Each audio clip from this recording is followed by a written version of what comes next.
Watching Trump at the G20 is a sad spectacle, because Trump is now resembling a tragic president, a weak president, who couldn't even do anything about the death threats against his life or the threats of rape against his kids.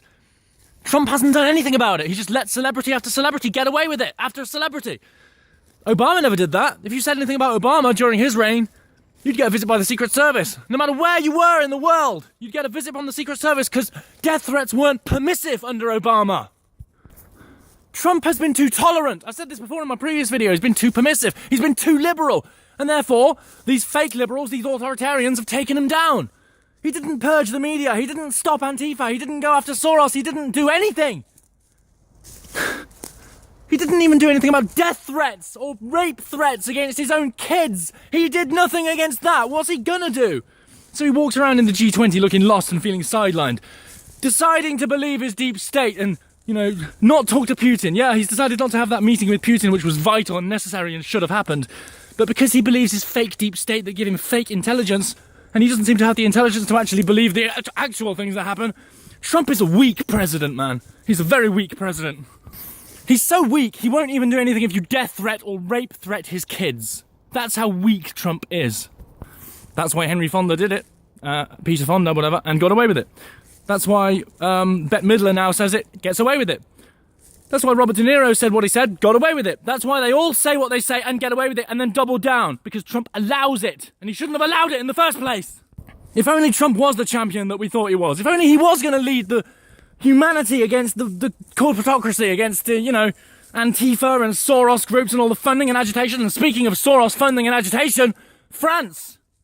I was once supporting the high-vis protests. I was once supporting the idea behind that protest. The fact that they were ridiculous fuel prices that were because of carbon taxes, and it was all globalism that was doing this. I was very much on their side.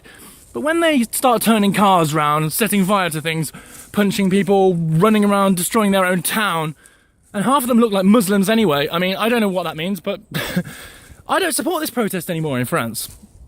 That's the bottom line. I did, but then it got taken over by agitators. I think I did, and then it got taken over by masked people. And for a start, if you're wearing a mask, you're Antifa. This is not how this protest started. This is not how the unrest started. It didn't start as a civil war with masked protesters and Soros-paid agitators. That's the way everything always goes. It always gets usurped and taken over. Whenever there's a legitimate protest, it gets hijacked. It gets usurped by Soros agitators, and that's what happened in Paris.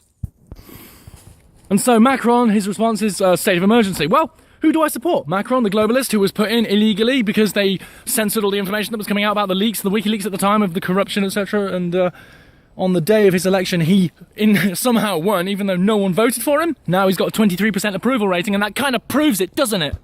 Everyone happily voted for you. You wouldn't have a 23% approval rating, would you?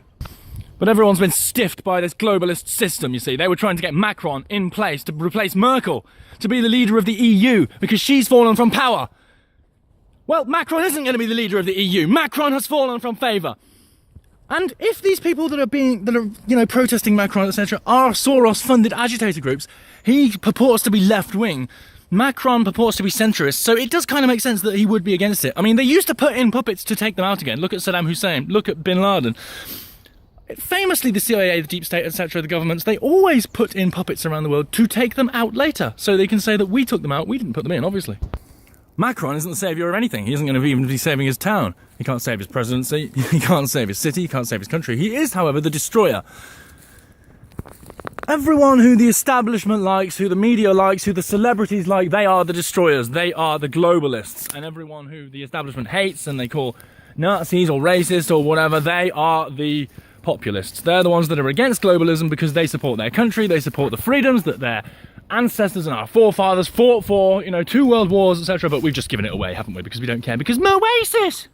So no, I don't support Macron, but I don't support masked agitators either, that start fires, that turn cities into war zones. What are you trying to achieve? Is this how it actually happens? Because, yeah, it's a rubbish country anyway, it's been turned into a caliphate, and we've got, rats, sewer rats walking around by the Louvre, and, there's a part of me that says, what's the point in salvaging any of it? You might as well destroy it. But also, if you're going to protest, if you are going to show your face at a protest and do something like that, why are you wearing a mask? That is a trait, that is a hallmark, that is a sign of Antifa. That is a sign of Soros funding. And the organisational nature of this effort, the whole high-vis jacket thing, smacks of Soros colour revolutions. It smacks of it.